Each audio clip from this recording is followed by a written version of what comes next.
lantaw gid ko tani pero ginawa na subong sa ato nga gym.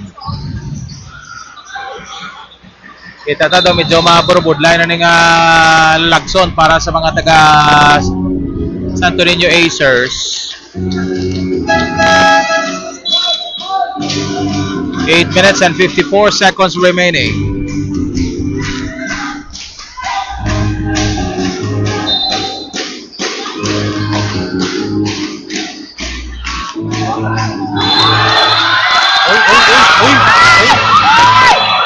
Ano to?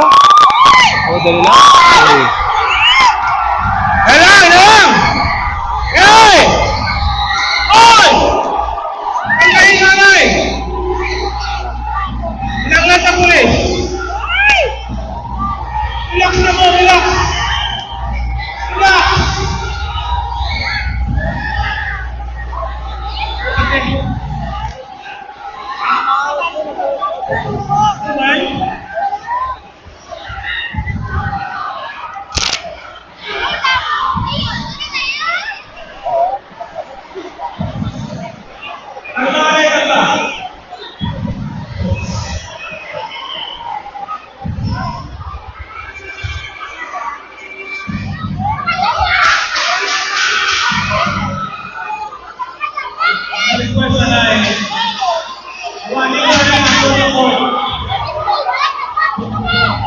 Back to bed.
Oh, dali lang gid kay ginapakalmahan subong.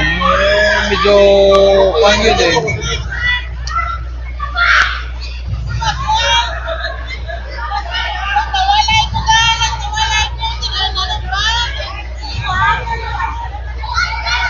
Medyo nagkainitan gid.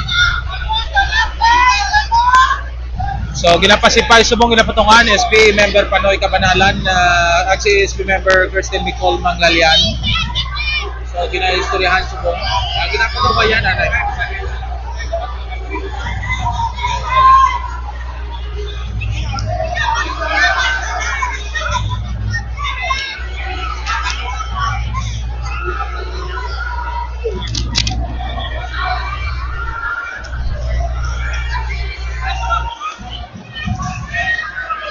Si Kwanto no, si Di Guzman.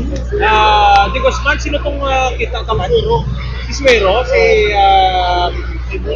Simon. Si Di Guzman. Si JP, ganun eh. Go man. Hey, go ka man. Jeff? Si ang atong referee na tumba. Ang post ng ulo yan dito sa dalon sa ring. Ang atong referee. Si JP Singkon. Okay ka lang, Jeff? Okay ka lang?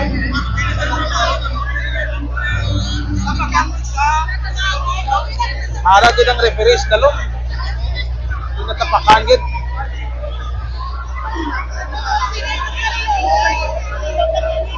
Ginagamot pa.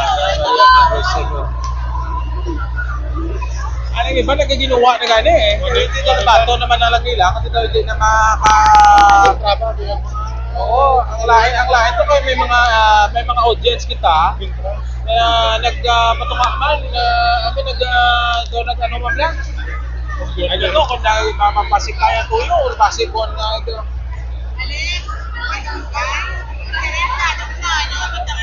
Hulat-hulat to ganun kay pati nga itong referee, ref GP5 na tumba, na lapakan, kaya lampos ng ulo yan, no? So,